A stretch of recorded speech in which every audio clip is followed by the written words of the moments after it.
Good morning, student. Welcome to Rankers IIT PMT Academy channels. Student, today's topic is complex number and complex number में आपको मैं पढ़ाने जा रहा हूँ आर्गूमेंट. तो बच्चों मैं IIT जेई मेंस और एडवांस लेवल का आर्गूमेंट पढ़ाने जा रहा हूँ. इसके पहले मैंने कई वीडियो लेक्चर्स अपलोड किए थे जिसमें मैंने NCERT के लेवल का मैंने पढ़ाया था. तो बच्चों आर्गूमेंट देखिए क्या होता है कॉम्प्लेक्स नंबर पे. देखिए एक तो होता है आर्गूमेंट कि if z equal to x plus iota y given है, ठीक है. तो थीटा जो होता है वो आर्गूमेंट z होता है और आर्गूमेंट z जो होता है वो क्या से रिप्रेजेंट किया जाता है, tan inverse mod y upon x से. तो बच्चों ये जो आर्गूमेंट होता है वो टू टाइप्स का होता है. एक तो होता है जनरल वैल्यूज, तो उसे बोलते हैं जनरल आर्गूमेंट, ठीक है, जनरल आर्गूमेंट. और एक होता है प्रिंसिपल आर्गूमेंट, ठीक है, प्रिंसिपल आर्गूमेंट, ठीक है.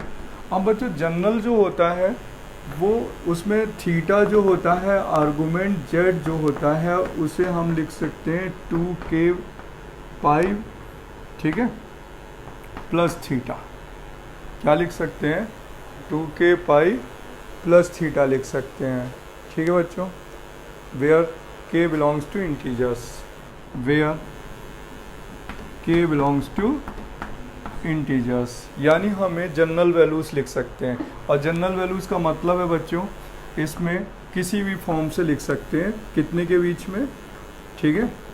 यहाँ पर पॉजिटिव भी लिख सकते हैं और इधर से निगेटिव, क्लॉकवाइज भी और एंटी क्लॉकवाइज भी लिख सकते हैं. यानी ये जो वैल्यू मिलने वाली है आपको, वैसे तो आप लिखते हैं I think theta belongs to 0 से 2 पाई लिखते हैं, राइट, लिखते हैं ना, थीटा बिलोंग्स टू 0 से 2 पाई के बीच में 2 वैल्यूज़ लिख देते हैं. तो ये तो वैल्यू यहाँ से देख रहे हैं तो -2 पाई से 2 पाई दिखा रहा है. कितना दिखा रहा है, -2 पाई से 2 पाई, क्योंकि क्लॉकवाइज तो ले लेंगे निगेटिव हो जाएगा और एंटी क्लॉकवाइज पॉजिटिव हो जाएगा. तो हम इस वैल्यू को हम इस फॉर्म पे लिख सकते हैं, इसे आप हटा देते हैं और इस फॉर्म पे लिख लेते हैं. और प्रिंसिपल आर्गूमेंट को हम लोग -पाई से पाई के बीच में लिखते हैं, -पाई से पाई के बीच में लिखते हैं बच्चों. किस फॉर्म पे लिखते हैं, -पाई से पाई. अगर वो वैल्यू -पाई से पाई के बीच में नहीं आ रही है तो वो प्रिंसिपल वैल्यूज़ नहीं है. वो कितने बीच में आनी चाहिए, लाइज करनी चाहिए बच्चों, थीटा की वैल्यू -पाई से पाई के बीच में आना चाहिए. तो अब बच्चों फॉर्मूले हैं और कुछ प्रॉपर्टीज़ हैं वो आपको मैं बताता हूँ. इसमें सबसे पहला होता है बच्चों, फर्स्ट पॉइंट होता है, नंबर 1 पॉइंट होता है फॉर एक्सिस, ठीक है, फॉर एक्सिस. मतलब बच्चों ये मैंने NCERT वाले टॉपिक में भी पढ़ाया हुआ है. यहाँ पर ये आर्गन प्लेन है बच्चों, यहाँ पर z की value 0 plus iota x plus 0 iota होगी. तो इसका जो आर्गूमेंट z होगा वो पता है कितना लिखने वाले हैं आप, 0. जब यहाँ पर पॉइंट होगा, ठीक है, x डैश की डायरेक्शन पे -x प्लस 0 आयोटा, तो इसका जो आर्गूमेंट होता है वो बोला जाता है बच्चों पाई. और जब इस जगह पर कोई पॉइंट होगा z equal to 0 plus iota y, तो यहाँ बोला जाता है कि आर्गूमेंट z जो है वो π/2 है, ठीक है. और जब यहाँ पर होता है z की वैल्यू 0 माइनस आयोटा y, तो इस पे बोला जाता है कि आर्गूमेंट z जो है वो -π/2 है. तो इट मीन्स ये जो फॉर एक्सिस है तो क्या लिखा गया यहाँ पर, प्रिंसिपल आर्गूमेंट, ठीक है. क्या लिखा जाएगा, principal argument for axis, for axis, यानी एक्स एक्सिस पर पॉइंट्स है, इधर निगेटिव डायरेक्शन पर, इधर पॉजिटिव और इधर निगेटिव. तो देखिए प्रिंसिपल कैसे है, ये वैल्यू -पाई अगर 0 से पाई देखनी है तो एंटी क्लॉकवाइज देखनी होगी, और जब 0 से -पाई देखनी होगी तो क्लॉकवाइज देखनी होगी. तो यानी कितनी वे बिलोंग करने लगा, यहाँ थीटा बिलोंग्स करता है प्रिंसिपल पे -पाई से पाई. तो बच्चों अगर मैं कोई एग्जांपल पूछूं कि थीटा की वैल्यू -1 है, x की वैल्यू -1 है, तो वो पॉइंट्स यहाँ होगा, x की वैल्यू -1 है, x की वैल्यू -1 यहाँ होगा, ठीक है बच्चों. x की वैल्यू -1 यहाँ पे होगा और उसका जो आर्गुमेंट होगा वो पाई बोला जाएगा। ठीक है, एग्जाम्पल की बात करते हैं। जैसे इस पे कोई एक एग्जाम्पल दिया गया है, यहाँ पर एग्जाम्पल दिया गया है z equal to 0 minus iota.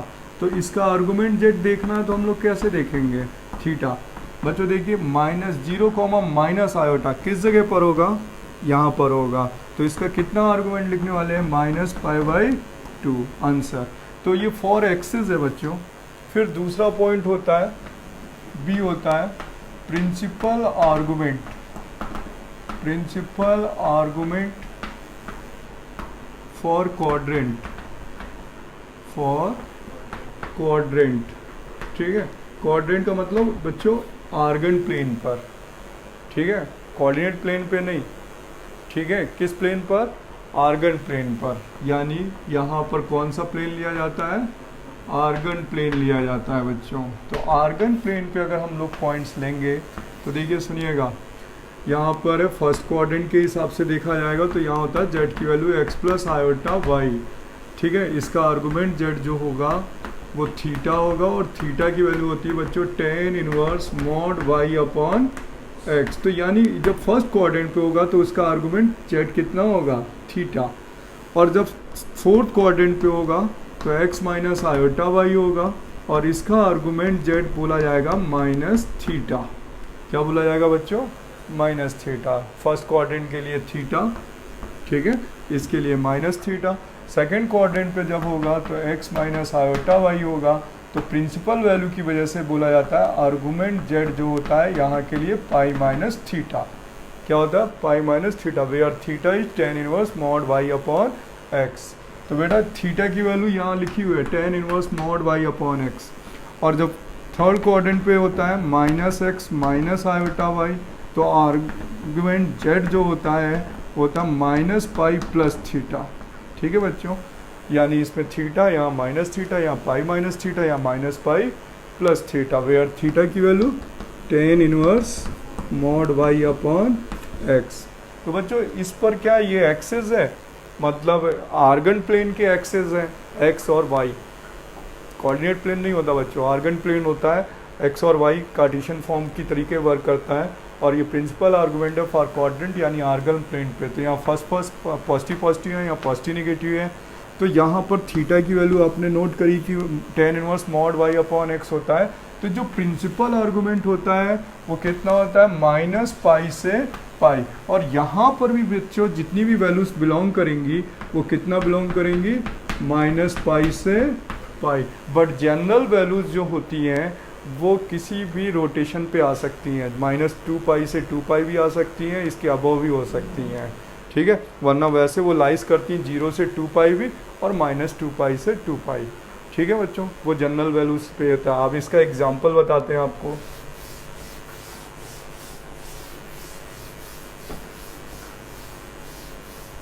देखिए जो एग्जांपल है इस टाइप से लिया गया कि z इक्वल टू है -1 माइनस आयोटा √3। तो देखा बच्चों दोनों की वैल्यू निगेटिव है। देखिए माइनस और माइनस बोथ आर निगेटिव। तो यहाँ पर देखा जाएगा ये किस क्वाड्रेंट पे होगा, निगेटिव निगेटिव, ये इस क्वाड्रेंट पे होगा थर्ड।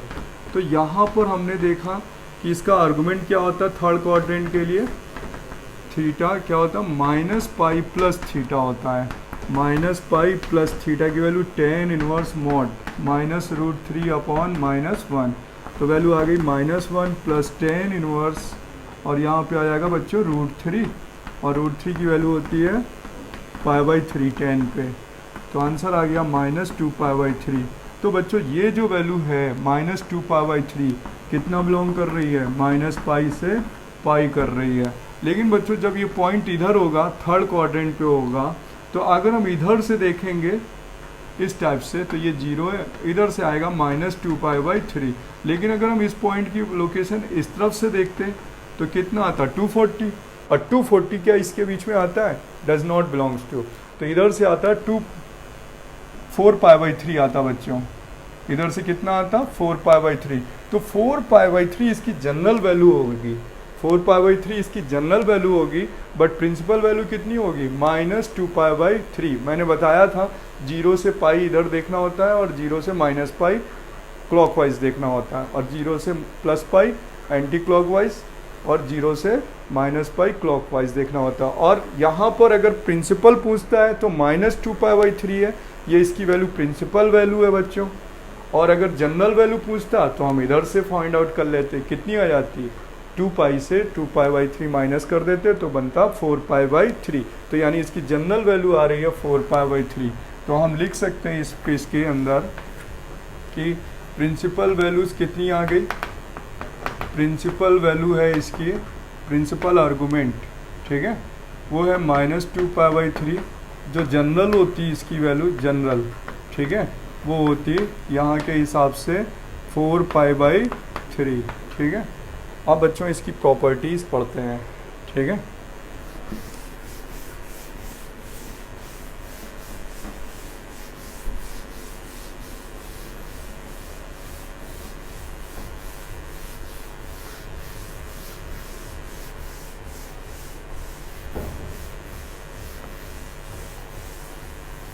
देखिए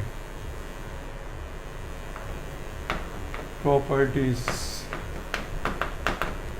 ऑफ प्रिंसिपल आर्गुमेंट।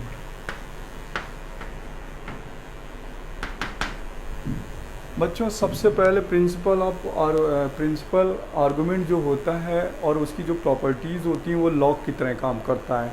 लॉग, जो लॉग की प्रॉपर्टीज़ होती हैं हम उस पर वो देखते हैं। देखिए सुनिएगा, फर्स्ट प्रॉपर्टी लॉग की क्या होती है, लॉग अगर m into n into p है तो हम इसे क्या लिखते हैं, log m plus log n plus log p। तो बच्चों यहाँ पर पहली प्रॉपर्टी है, इसी के ऊपर वर्क करती है।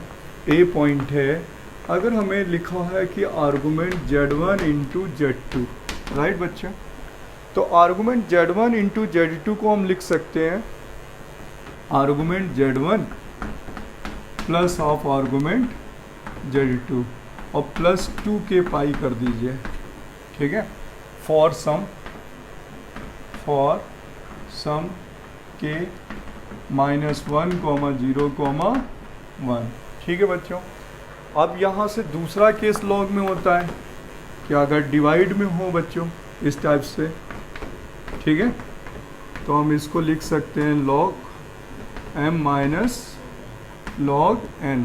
तो इसमें आर्गूमेंट क्या बन जाएगा, z1 upon z2 equal to हम लिख सकते हैं आर्गूमेंट z1 माइनस का आर्गूमेंट z2, ठीक है बच्चों। इसी तरीके से सी केस होता है लॉग में कि किस तरीके से लिखा है m की पावर n, तो हम इसे लिख सकते हैं n लॉग m। तो हम यहाँ पर आर्गूमेंट पे इस टाइप से लिख सकते हैं z बार, तो बार के लिए होगा, ये हो जाएगा माइनस आर्गूमेंट z बार, ये माइनस बाहर आ जाएगा, ठीक है, माइनस कहाँ आ जाएगा, बाहर। इसी तरीके से अगर हम बात करें, कोई अदर्स की बात करें, इस टाइप से लिखा है कि आर्गूमेंट z1 इंटू z2 बार, तो हम इसे क्या लिखने वाले हैं, argument z1 plus of argument z2 बार, और यहाँ पर आ जाएगा argument z1 minus argument z2, ठीक है बच्चों। ये कितनी प्रॉपर्टीज़ हो गई, सी प्रॉपर्टीज़ हो गई, 1 2 3। अब आगे की प्रॉपर्टीज़ जो है वो मोस्ट इम्पॉर्टेंट होती हैं। इतनी तो बच्चों प्रॉपर्टी NCERT और JEE मेंस के लेवल के लिए होती हैं, इससे अपर भी होती हैं, वो अब हम लोग करते हैं, ठीक है।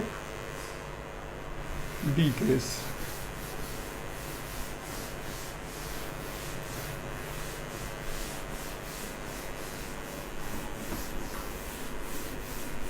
डी केस करने से पहले बच्चों हम इसका एक एग्जांपल बताना चाहेंगे जो IT एडवांस में पूछा जा चुका है। एग्जांपल है बच्चों यहाँ पे कि if z, omega are complex, ठीक है, नंबर्स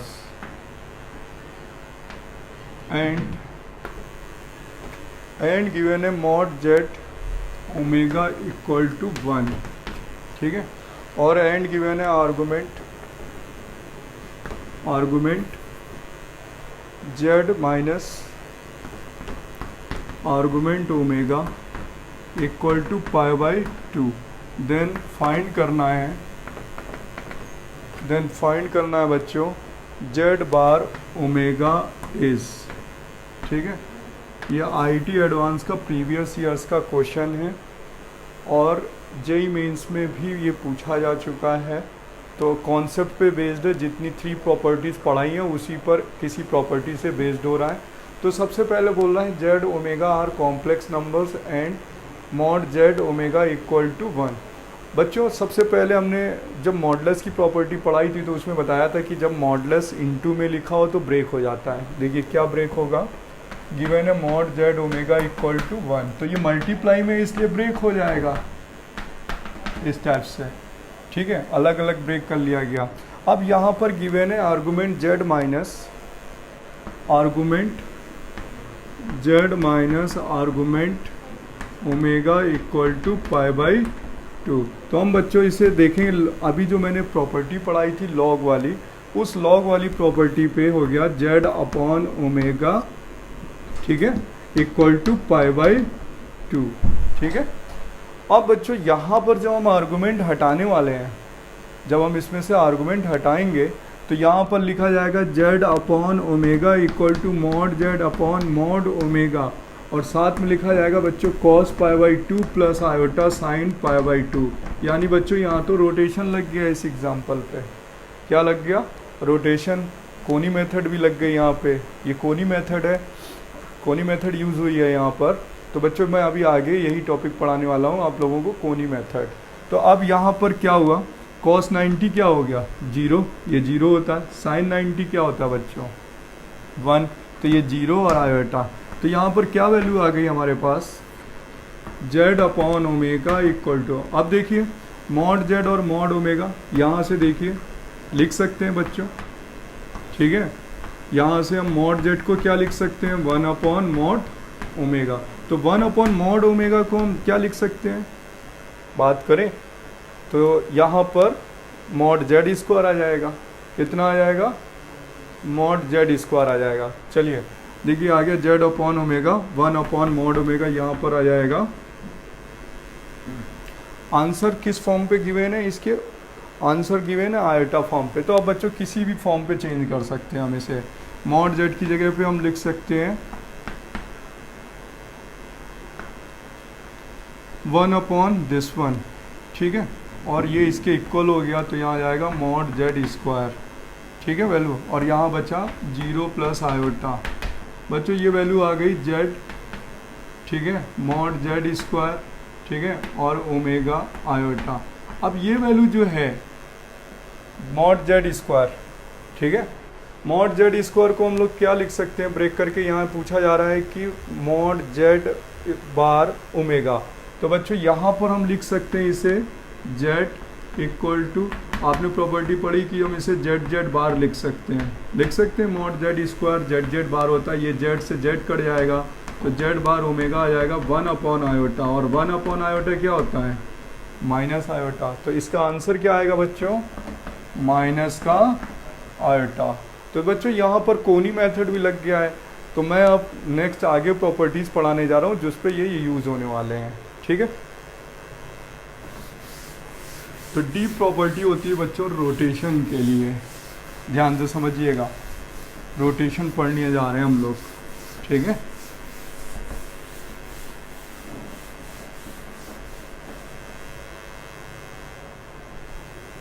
तो बच्चों डी प्रॉपर्टी है रोटेशन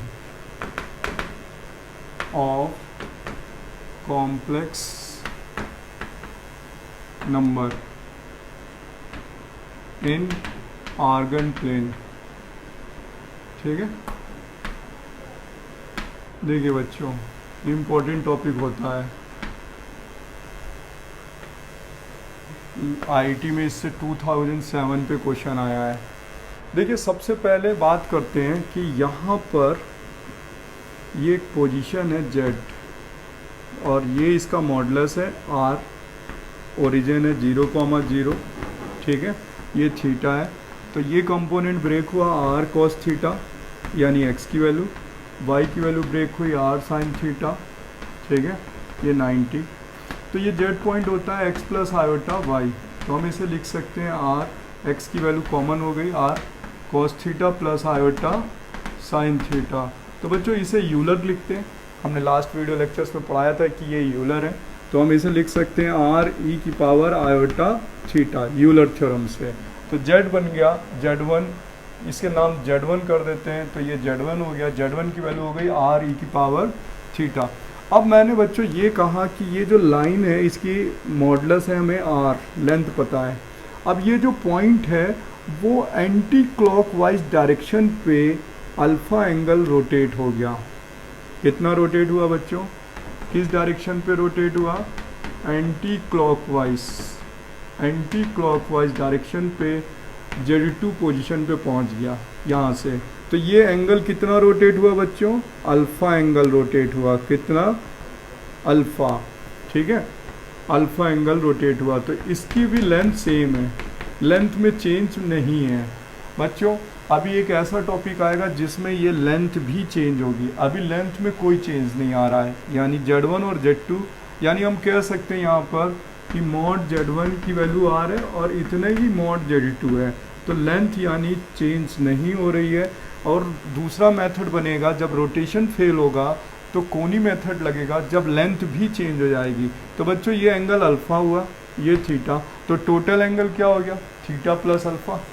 टोटल एंगल क्या हो जाएगा, थीटा प्लस अल्फ़ा। तो यहाँ पर आ जाएगा, इस फॉर्म से लिखेंगे तो आर आ जाएगा और यहाँ आ जाएगा कॉस थीटा प्लस अल्फ़ा आ जाएगा, theta plus alpha plus iota sine theta plus alpha आ जाएगा। अब बच्चों इसे अगर हम यूलर से लिखें तो हम इसे यूलर से क्या लिख सकते हैं, आर ई की power iota theta plus alpha. अब इसे ब्रेक करेंगे तो ई की पावर आयोटा थीटा इंटू ई की पावर आयोटा अल्फ़ा।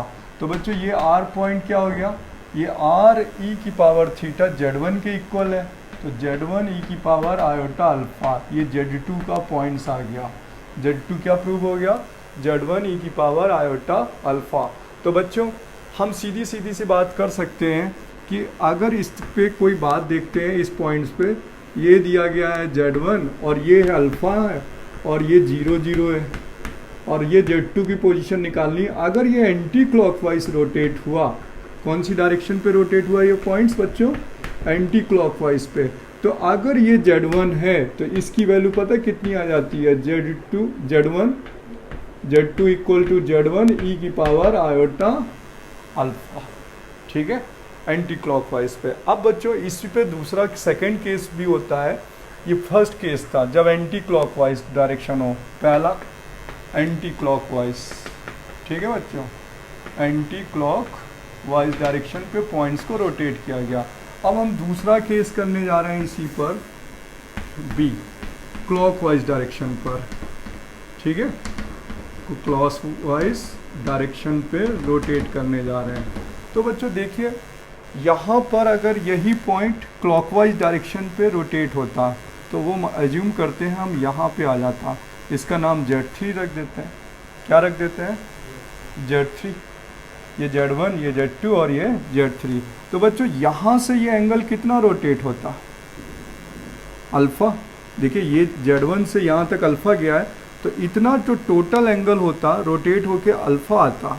तो हम लोगों ने क्या किया, इस पॉइंट को अल्फ़ा एज्यूम किया, यहाँ से रोटेशन इतनी आ गई अल्फ़ा, ये पॉइंट कितना रोटेट हो रहा है, अल्फ़ा रोटेट हो रहा है। तो बच्चों यहाँ से यहाँ तक टोटल एंगल अल्फ़ा है, यानी मैं आपको यहाँ दिखाता हूँ पहले, ठीक है, ये Z1 है और ये Z3 है और ये 0 0 है और ये टोटल एंगल अल्फ़ा रोटेट हुआ है, कितना, अल्फ़ा, ठीक है बच्चों, अल्फ़ा रोटेट हुआ है टोटल, ये Z3 है। अब यहाँ से यहाँ तक अल्फ़ा है और ये थीटा है, तो ये वाला एंगल कितना बचेगा बच्चों, अल्फ़ा माइनस थीटा, क्या बचेगा, अल्फ़ा माइनस थीटा। देखिए ये थीटा, ये टोटल अल्फ़ा, तो ये एंगल बचेगा अल्फ़ा माइनस थीटा। बट बच्चों फोर्थ क्वाड्रेंट पे एंगल निगेटिव होता है, फोर्थ क्वाड्रेंट पे एंगल क्या होता है, निगेटिव। देखिए ये टोटल अल्फ़ा यहाँ से यहाँ तक, ये थीटा था, इतना एंगल क्या था, थीटा, तो ये एंगल बचेगा अल्फ़ा माइनस थीटा। और अल्फ़ा माइनस थीटा को जो फोर्थ क्वाड्रेंट पे लिखेंगे, यहाँ पर इतना एंगल कितना बच जाएगा, फोर्थ क्वाड्रेंट पे अल्फ़ा माइनस थीटा, और वो फोर्थ क्वाड्रेंट पे लिखा जाएगा तो क्या लिखा जाएगा, थीटा माइनस अल्फ़ा। तो बच्चों ये जो एंगल बचेगा फोर्थ क्वाड्रेंट की वजह से, कितना एंगल, यहाँ पे मैं छोटी सी एरो बना देता हूँ ये, तो एंगल तो ये देखिए यहाँ से यहाँ तक अल्फ़ा है, ये थीटा लेस हुआ तो यहाँ पर आ जाएगा अल्फ़ा माइनस थीटा। लेकिन ये फोर्थ क्वाड्रेंट पे जब लिखा जाता है फोर्थ क्वाड्रेंट पे, तो हम उसको लिखेंगे थीटा माइनस अल्फ़ा, क्योंकि यहाँ पर एंगल जो होते हैं वो निगेटिव होते हैं। क्या होते हैं, निगेटिव होते हैं। तो बच्चों एंगल क्या मिला हमें, थीटा माइनस अल्फ़ा। तो सीधा सीधा अब हम यहाँ पर बात करें, इस टाइप से डायग्राम बना दें, तो ये जो एंगल है वो क्या बचा, थीटा माइनस अल्फ़ा, ठीक है। और ये Z3 पॉइंट हो गया तो लिखा जाएगा Z3 equal to Z1 e की power iota theta minus alpha. तो अब अगर हम इसे ब्रेक करेंगे तो कितना ब्रेक हो जाएगा बच्चों, Z1 ई की पावर आयोटा थीटा, सॉरी क्या लिखा जाएगा, टोटल एंगल लिखा जाएगा इस टाइप से। यहाँ पर लिखा जाएगा R, ठीक है, R cos theta minus alpha plus iota sine theta minus alpha, जिसे हम लिखेंगे, रिप्रेजेंट करेंगे तो लिखेंगे R ई की power iota theta minus alpha, और जब ब्रेक करेंगे तो लिख जाएगा Z1 ई की पावर माइनस आयोटा अल्फ़ा। क्या हो जाएगा, Z1 ई की पावर माइनस आयोटा अल्फ़ा लिखा जाएगा। मैं एक बार और बता देता हूँ, जब क्लॉकवाइज होगा, मैं एक बार क्लियर कर देता हूँ आपको, एक बार और बताता हूँ, इसे एक्सप्लेन करता हूँ यहाँ पे, तभी क्लियर होगा। ऐसे बना देता हूँ इसे अलग से, देखिए यहाँ पर देख लीजिए, स्पेस कम था उस पर, इस पर देख लीजिए, यहाँ पर ऐसे देखिए, ठीक है, ये Z1 है, ये थीटा एंगल है, ये टोटल अल्फ़ा है, ठीक है। तो ये एंगल जब प्लस हो जाएगा तो ये बचेगा यहाँ से अल्फ़ा माइनस थीटा, तो ये बचा अल्फ़ा माइनस थीटा। लेकिन जब फोर्थ क्वाड्रेंट पे हम एंगल को लिखते हैं तो वहाँ पे क्या लगाया जाता है, माइनस।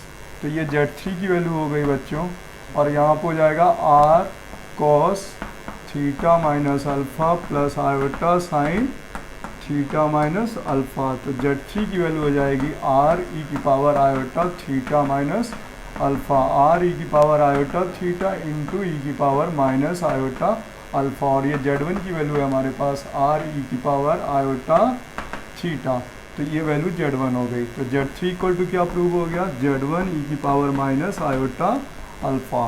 तो बच्चों मैं आपको बेसिकली एक इसका एग्जाम्पल डायग्राम से समझा देता हूँ, ये फॉर्मूले को कैसे और क्लियर करने होते हैं। देखिए रोटेशन कैसे लगता है, देखिए एग्जाम्पल की बात चल रही है।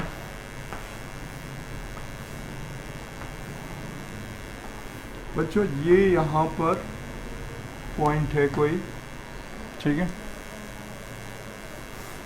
ऐसे रहता है, ये कोई स्क्वायर है सपोज दैट, ठीक है, और यहाँ पर ये π/2 गिवन है, क्लियर बच्चों। और इसी तरीके से यहाँ पर ये π/2 गिवन है, और हमने कहा कि ये वैल्यू Z1 है और ये Z2 है और ये वैल्यू Z3 है और ये वैल्यू Z4 है, fx, ठीक है, fx ऑफ वर्टिसेस। तो बच्चों यहाँ पर जो π/2 है, यहाँ π/2 है, ये भी π/2 है और ये भी π/2 है। अगर हमने कहा बच्चों ये वाला पॉइंट है 3 + 4 आयोटा, वाला पॉइंट कितना है, 3 + 4 आयोटा, तो अगर ये पॉइंट रोटेट होगा इस तरीके से तो Z2 फाइंड हो जाएगा, और इसे बोलेंगे कि एंटी क्लॉकवाइज रोटेट हो रहा है। कौन सा, एंटी क्लॉकवाइज। और अगर हम इसको इधर रोटेट करेंगे तो बोलेंगे कौन सी तरफ से, क्लॉकवाइज रोटेट हो रहा है।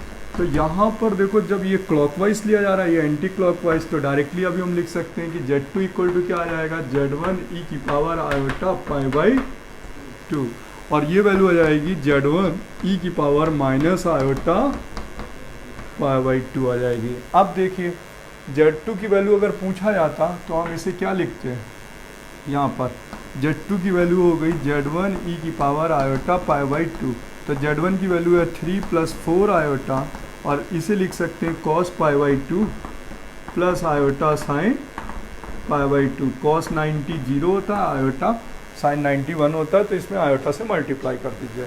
इसी तरीके से इस वाले में क्या हो जाएगा, यहाँ पर क्या हो जाएगा, माइनस आ जाएगा। तो इसी तरीके से माइनस से वैल्यू निकल आएगी, Z3 की वैल्यू निकल आएगी। इसमें से Z3 की वैल्यू कितनी आने वाली है, Z3 की वैल्यू हो जाएगी Z1 यानी e की power minus iota pi by 2। तो बच्चों यहाँ आ जाएगा 3 + 4 आयोटा, और इस पर आ जाएगा cos minus pi by 2 plus iota sign minus pi by 2। तो यहाँ पर वैल्यू हो गई 3 + 4 आयोटा, ये 0 होता है और ये आयोटा माइनस आयोटा हो जाएगा। ठीक है, तो बच्चों ये एक मैंने जनरल एग्जांपल दिया है। अब IIT JEE का एडवांस का क्वेश्चंस मैं बताता हूँ। 2007 में पूछा गया, 2007 पे क्वेश्चन पूछा गया रोटेशन का। तो मैं पहले रोटेशन को और एक नॉर्मल एग्जांपल देता हूँ, फिर देता हूँ एक, देखिए पहले एक नॉर्मल एग्जांपल देता हूँ। एक नॉर्मल एग्जांपल है बच्चों, Z1 गिवन है हमें, Z1 की पोजीशन है 3 + 4 आयोटा।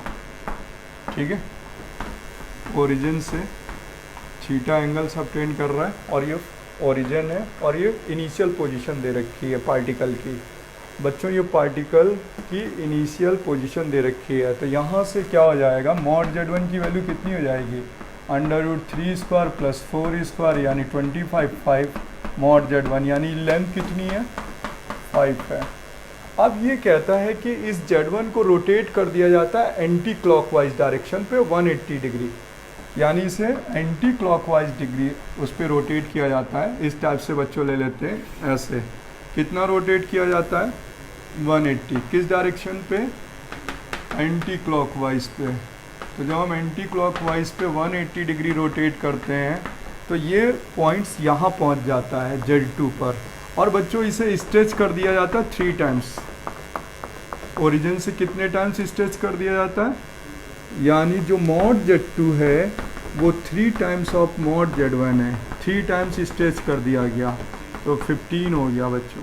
ये क्या हो गया, 15 हो गया। और एंटी क्लॉकवाइज में कितना एंगल रोटेट किया, 180 डिग्री रोटेट कर दिया। तो Z2 की पोजीशन क्या होगी, इसकी Z2 की क्या निकालनी है, पोजीशन निकालनी है। तो बच्चों हम लोगों ने रोटेट तो कर दिया, अब क्या हम आप बता सकते हैं, क्या इसमें रोटेशन तो लग रही है लेकिन ये तो लेंथ भी तो चेंज हो गई, तो क्या हम इस क्वेश्चन को कर सकते हैं, नहीं। तो इस क्वेश्चन को करने के लिए हमें कौन सा कॉन्सेप्ट सीखना पड़ेगा, कोनी मेथड। क्या सीखना पड़ेगा, कोनी मेथड। तो ये बच्चों हम लोग अभी पढ़ने वाले हैं, इसके बाद प्रॉपर्टी, फिर मैं इस प्रॉपर्टी को क्लियर करूँगा कोनी मेथड को, देन हम आपको IIT एडवांस की प्रॉब्लम बताएंगे, एक रोटेशन की और एक कोनी मेथड की। एक्चुअली 2007 और 2008 में एक कोनी का क्वेश्चन आया है, एक रोटेशन का क्वेश्चन आया है बच्चों। ठीक है, देखिए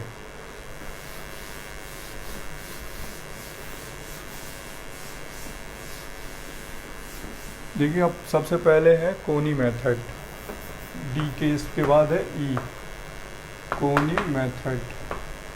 ठीक है, देखिए बच्चों कोनी मेथड को अगर हम यूज़ करते हैं,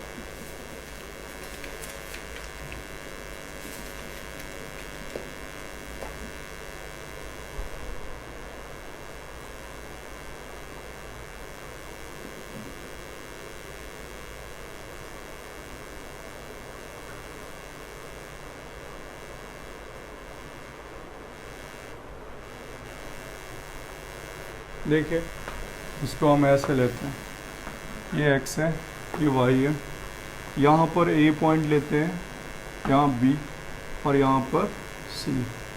ठीक है, तो ये A का फिक्स है Z1, B का Z2 और यहाँ पर Z3, और ये एंगल है अल्फ़ा।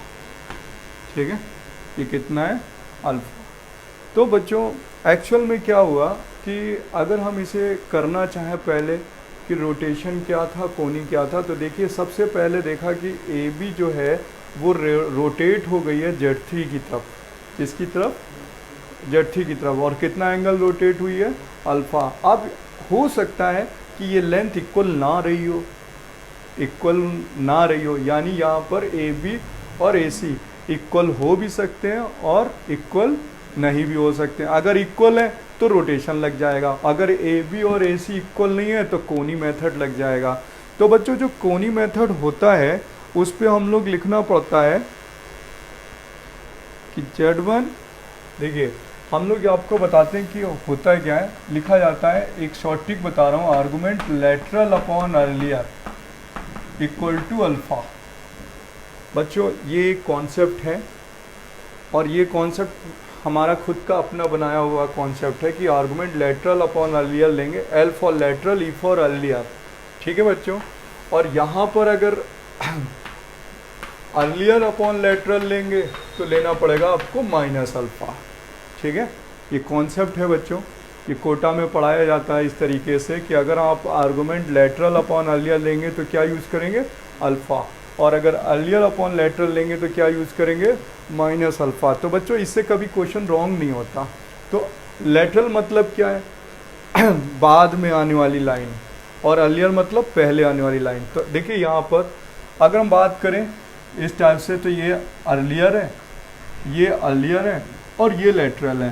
तो हम इसको क्या लिख सकते हैं यहाँ पे, argument Z3 minus Z1, Z3 minus Z1 upon Z2 minus Z1 equal to कितना, अल्फ़ा। तो बच्चों ये आर्गुमेंट किसके बीच में बन रहा है, AC और AB के बीच में बन रहा है, AC और AB के बीच में बन रहा है। तो जब हम आर्गुमेंट हटाएंगे तो Z3 minus Z1 upon Z2 minus Z1 equal to यहाँ लिखेंगे बच्चों AC अपॉन AB, और यहाँ लिखा जाएगा cos alpha plus iota sine alpha. यानी AC कितनी हो गई बच्चों, AC तो इसका मॉडुलस हो गया, ठीक है, Z3 minus Z1 mod Z3 minus Z1 upon mod Z2 minus Z1, और यहाँ आ जाएगा e की पावर आयोटा अल्फ़ा भी लिख सकते हैं इसे। क्लियर हुआ ये? तो यही है बच्चों कोनी मेथड, और मैं इसको एक दूसरे डायग्राम पे भी आपको पहले क्लियर करता हूँ। ये और कॉन्सेप्ट आप इसके समझिए पहले कोनी मेथड के। देखिए कोनी मेथड के लिए डायग्राम हम कई केस बना के दिखाते हैं। देखिए बच्चों, देखिए अदर्स एग्जाम्पल के तरीके से लेते हैं। एक डायग्राम मैं ऐसे बनाता हूँ, ठीक है, इस टाइप से लेता हूँ। देखिए यहाँ पर है A, यहाँ है B और यहाँ है C, X, Y। अगर हम ये अल्फ़ा लेते हैं और इधर हम बीटा लेते हैं, ठीक है, इधर हम अल्फ़ा लेते हैं और इधर बीटा लेते हैं, और ये अफिक्स है Z1, ये है Z2 और ये Z3, यानी अफिक्स ऑफ वर्टिसेस, ठीक है, Z1, Z2 और Z3। और बच्चों देखा गया कि हम ये कोनी मेथड यहाँ पर एक लगा सकते हैं इस समय, और एक कोनी मेथड हम यहाँ लगा सकते हैं बीटा पर। तो सबसे पहले हम एट B लिखेंगे, एट B, यानी हम B पर कोनी मेथड यूज़ करने जा रहे हैं, कोनी थ्योरम, ठीक है। और जो कोनी थ्योरम यूज़ करने जा रहे हैं तो उसको कैसे लिखते हैं, आर्गुमेंट बच्चों lateral upon earlier equal to alpha given है, लेटरल अपॉन अर्लियर। देखिए ये अर्लियर है, ये अर्लियर है और ये लेटरल है, तो लिखा गया है लेटरल अपॉन अर्लियर। तो लेटरल मतलब Z1 माइनस Z2, तो यहाँ आ जाएगा बच्चों Z2 minus Z1 vector theorem की तरीके से, दिस माइनस दिस, और इधर आएगा Z3 minus Z2, Z3 minus Z2, और यहाँ आएगा सॉरी Z1 माइनस Z2 आएगा। आर्गुमेंट आएगा यहाँ पे, आर्गुमेंट Z1 माइनस Z2 और इधर आने वाला है Z3 माइनस Z2, ठीक है, इक्वल टू अल्फ़ा। और जब हम इसको आर्गुमेंट हटाएंगे तो क्या यूज़ करेंगे, Z1 minus Z2 upon Z3 minus Z2 equal to mod Z1 minus Z2 upon mod Z3 minus Z2, और यहाँ पर आ जाएगा बच्चों cos alpha plus iota sine alpha. इसी को लिख सकते हैं e की पावर आयोटा अल्फ़ा। और बच्चों इसी तरीके से ऐड बीटा केस लेते हैं, ऐड सी पॉइंट पर, यानी यहाँ पे मैंने बी पॉइंट लिया था ऐड सी। तो यहाँ पर देखिए जब हम खड़े हो जाएंगे यहाँ पर आएंगे तो इस केस पर जब हम यूज़ करेंगे तो लिखेंगे argument lateral upon earlier equal to beta. अब देखिए इसको यूज़ करने के लिए क्या ऐसे यूज़ करना होता है, यहाँ पर आके स्टैंड कर जाएंगे तो देखिए जब हम इधर से चलेंगे एंटी क्लॉकवाइज में तो ये अर्लियर हो गई, ये क्या हो गई, अर्लियर हो गई, और ये क्या हो गई, लेटरल। तो यहाँ पर लिखा जाएगा आर्गुमेंट लेटरल लेना है तो लिखा जाएगा Z2 minus Z3, Z2 minus Z3, फिर क्या लिखा जाएगा Z1 minus Z3 equal to कितना, बीटा।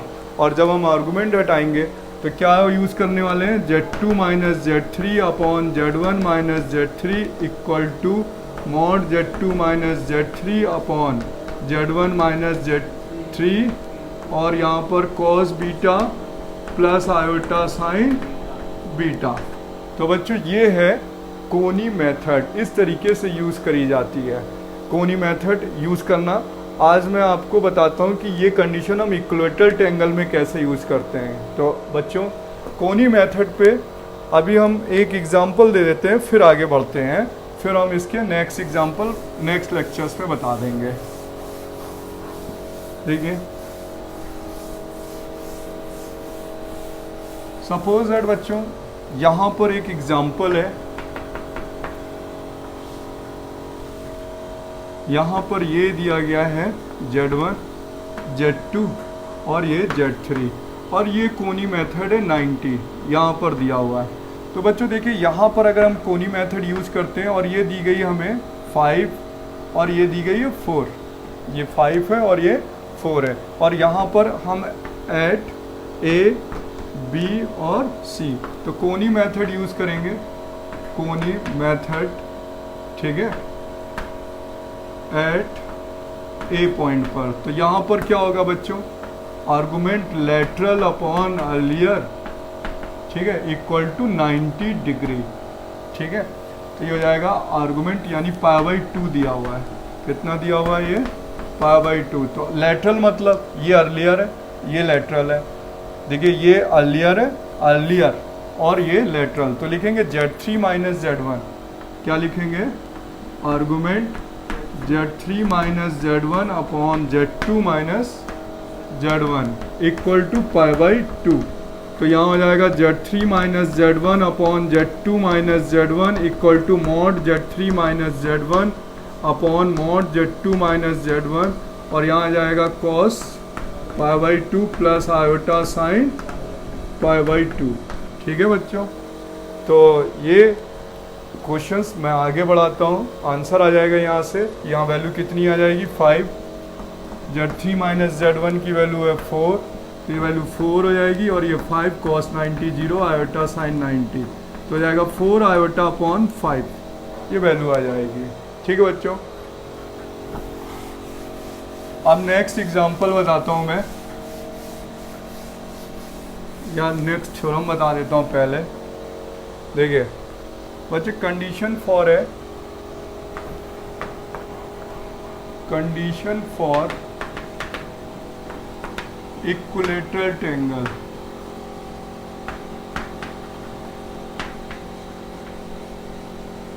ट्रायंगल ABC, ठीक है, हुज एफेक्ट्स गिवन होंगे Z1 Z2 Z3, यानी वर्टेसेस गिवन होंगे Z1 Z2 Z3, और कंडीशन फॉर इक्विलेटरल ट्रायंगल निकालना है बच्चों।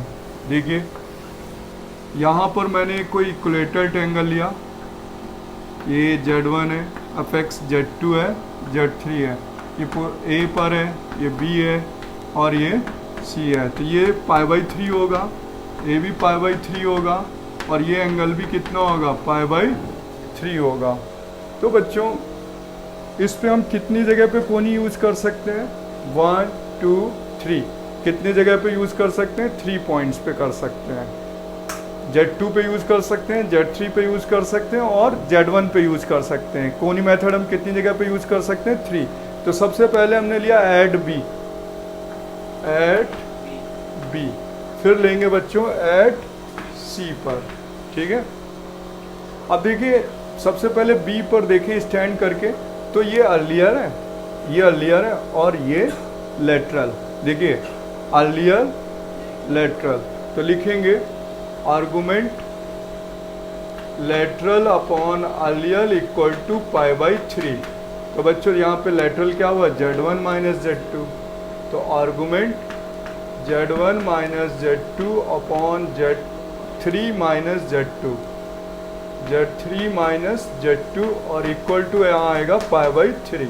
अभी आर्गुमेंट हटाते हैं तो लिखा जाएगा Z1 minus Z2 upon Z3 minus Z2 equal to mod Z1 minus Z2 upon mod Z3 minus Z2 और यहाँ e की पावर आयोटा पाई बाई 3। तो बच्चों ये कैंसिल हो जाएगा। क्यों कैंसिल हो जाएगा, क्योंकि इक्वलेटर ट्रायंगल है, साइड्स की लेंथ क्या होगी, इक्वल होगी। तो यहाँ पर ये इक्वेशन नंबर 1 आ गई बच्चों, इक्वेशन नंबर 1 आ गई, Z1 minus Z2 upon Z3 minus Z2 equal to e की power iota pi by 3, equation number 1। अब हम एट सी केस ले लेते हैं और यहाँ पर भी लिखते हैं argument lateral upon earlier equal to pi by 3। अब देखिए इसके लिए क्या होगा, जब यहाँ पे स्टैंड करेंगे तो ये अर्लियर होगा और ये लेटरल होगा, तो Z2 माइनस Z3 लगेगा। Argument Z2 minus Z3 upon Z1 minus Z3 equal to pi by 3। अब आर्गुमेंट हटाते हैं तो बच्चों यहाँ आएगा Z1 minus Z3 equal to mod Z2 minus Z3 upon mod Z1 minus Z3 e की power iota pi by 3। अब बच्चों ये भी कैंसिल, क्योंकि साइड्स इक्वल हैं, लेंथ इक्वल हैं, कैंसिल हो जाएगा। तो ये हो जाएगा Z2 minus Z3 upon Z1 minus Z3 equal to e की power iota pi by 3, equation number 2। बच्चों इनका RHS इक्वल है, इन दोनों का RHS इक्वल है, तो LHS भी तो इक्वल होगा, नहीं होगा। तो देखिए इसी को अगर हम सॉल्व करते हैं तो बच्चों यहाँ से from equation number first and second, from equation number first and second इन पे आ जाएगा Z1 minus Z2 upon Z3 minus Z2 equal to Z2 minus Z3 upon Z1 minus Z3, cross multiply कर दो तो बच्चों आ जाएगा, प्रूव हो जाएगा Z1 square plus Z2 square plus Z3 square equal to Z1 Z2 plus Z2 Z3 plus Z3 Z1 is a formula of condition for equilateral triangle. ठीक है बच्चों, ये क्या कंडीशन आ गई, कंडीशन फॉर इक्विलेटरल ट्रायंगल आ गई। बच्चों अब हम लोग इस कंडीशन का यूज़ कहाँ करते हैं, जब कोई क्वेश्चन आता है कि Z1 and Z2 and Z3 are the effects of equilateral triangle, तो हम लोग ये फॉर्मूला डायरेक्टली यूज़ कर सकते हैं वहाँ पे, Z1 square Z2 square Z3 square equal to this one. और इसी को हम और करके कहें तो ये भी लिख सकते हैं बच्चों, 1 upon Z1 minus Z2 plus 1 upon Z2 minus Z3 plus 1 upon Z3 minus Z1 equal to 0, ये भी लिखा जा सकता है। ठीक है, अब आगे बढ़ते हैं।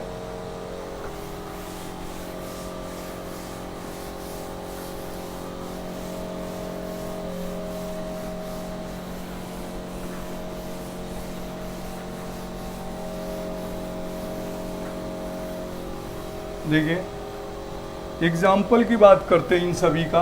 तो अभी हम लोगों ने बच्चों क्या क्या पढ़ लिया, सबसे पहले आर्गुमेंट की प्रॉपर्टी पढ़ ली, फिर रोटेशन पढ़ लिया, फिर कोनी पढ़ लिया।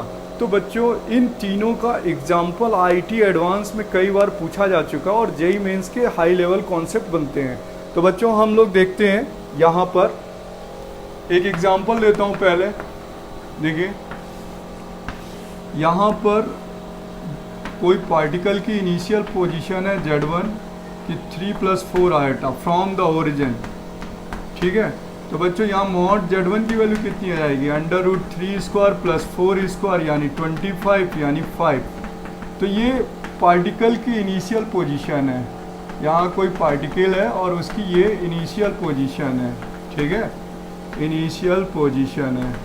अब ये जो पॉइंट है ये स्ट्रेच कर दिया जाता 3 टाइम्स और एंटी क्लॉकवाइज पे 180 डिग्री रोटेट कर दिया जाता है। किस डायरेक्शन पे बच्चों, एंटी क्लॉकवाइज डायरेक्शन पर 180 डिग्री रोटेट कर दिया जाता है। तो ये Z1 से Z2 पहुंच गया, तो ये हो गई इसकी फाइनल पोजीशन। क्या हो गई? Final position. तो बच्चों फाइनल पोजीशन इसकी वैल्यू निकालनी होती है। तो इसने एंटी क्लॉकवाइज रोटेट किया है और स्ट्रेच कितने टाइम किया है? इसको स्ट्रेच किया है बच्चों। क्या किया है? स्ट्रेच। ठीक है, 3 टाइम्स, यानी मॉड Z2 की वैल्यू है 3 mod of Z1। 3 times stretch कर दिया गया, ये स्ट्रेच करके 3 टाइम्स किया गया। तो 3 × 5 यानी हो गई 15 मॉड Z2। तो देखा बच्चों हम लोग ने कि यहाँ पर रोटेट तो हुआ लेकिन लेंथ चेंज हो गई। ये लेंथ कितनी है? 5, और ये लेंथ कितनी है? 15। तो यहाँ लेंथ चेंज हो गई, और जब लेंथ चेंज होती है तो रोटेशन फेल हो जाता है, तब वहाँ पे यूज होता है कोनी मेथड। कोनी मेथड और रोटेशन दोनों कॉन्सेप्ट सेम ही है, लेकिन एक जो रोटेशन है उसमें लेंथ का चेंज नहीं होता, और जो कोनी मेथड है उसमें चाहे लेंथ चेंज हो या ना चेंज हो, कोनी मेथड दोनों के लिए क्वेश्चन कर सकता है। लेकिन रोटेशन केवल एक ही मेथड पे क्वेश्चन कर सकता है, जब लेंथ क्या होगी? रोटेशन केवल जब भी क्वेश्चन कर सकता है जब लेंथ नो चेंज हो, और कोनी दोनों मेथड पे वर्क कर सकता है। तो बच्चों यहाँ पर हमने लगाया, क्योंकि देखिए लेंथ चेंज हो गई। ये है लेंथ कितनी? 5, और ये लेंथ है 15। जब लेंथ चेंज हो जाती है तो हम लगाते हैं कोनी मेथड। ठीक है, और इस कोनी मेथड पे हम लिखेंगे argument lateral upon earlier equal to 180 degree, क्योंकि इस पे 180 गिवन है। तो बच्चों यहाँ पर आएगा आर्गुमेंट लेटरल कितना है। देखिए यहाँ अगर स्टैंड करेंगे तो ये अर्लियर और ये लेटरल। तो लेटरल में क्या लिखा जाएगा? Z2 minus 0। देखिए Z2 माइनस 0, क्योंकि कोनी ये वाला एंगल यूज करना है। तो Z2 minus 0, then Z1 minus 0, और इक्वल टू कितना? 180 डिग्री। अब मैं इस आर्गुमेंट को हटा देता हूँ, और जब आर्गुमेंट को हटाऊंगा तो Z2 upon Z1 equal to mod Z2 upon mod Z1। E की पावर ई हटा दो, cos 180 degree plus iota sine 180 degree. 180 degree यानी पाई। कितना गिवन है ये बच्चों? पाई। तो Z2 अपॉन Z1 की वैल्यू हो जाएगी, यहाँ पर पाई लगा सकते हैं हम लोग। ठीक है, क्या? पाई। ये वैल्यू पाई है। तो यहाँ पर Z2 की वैल्यू कितनी है? 15। ये कितनी है? 5। cos पाई -1, आयोटा साइन पाई 0। तो कितना हो जाएगा? Z2 इक्वल टू हो जाएगा -5 से 3 -3 Z1, और Z1 की वैल्यू कितनी है बच्चों? 3 + 4 आयोटा। तो Z2 की वैल्यू आ गई -3, 3 + 4 आयोटा। तो आंसर आ गया -9 -12 आयोटा। आंसर बच्चों ये Z2 की फाइनल पोजीशन है। तो बच्चों लास्ट वीडियो लेक्चर्स में, मतलब नेक्स्ट वीडियो लेक्चर्स में जो भी मैंने पढ़ाया था वो उनके कॉन्सेप्ट यूज़ हो रहे हैं, और जो मैं नेक्स्ट पढ़ाऊँगा तो इसमें मैं आपको प्रीवियस ईयर्स के लिए एडवांस लेवल के क्वेश्चंस कराने वाला हूँ, रोटेशन के, कोनी मेथड के और आर्गुमेंट के। नियर अबाउट 5-10 क्वेश्चन करा देंगे, तो ये बेसिक कॉन्सेप्ट आपका स्ट्रॉन्ग हो जाएगा। तो बच्चों ये थी आर्गुमेंट की प्रॉपर्टीज़, रोटेशन था, और कंडीशन फॉर इक्विलेटरल ट्रायंगल का फॉर्मूला वो इम्पॉर्टेंट है। इन सबको मिक्स करके एक वीडियो लेक्चर अपलोड कर दूंगा जिसमें इन सभी के प्रॉब्लम्स होंगे। ठीक है बच्चों।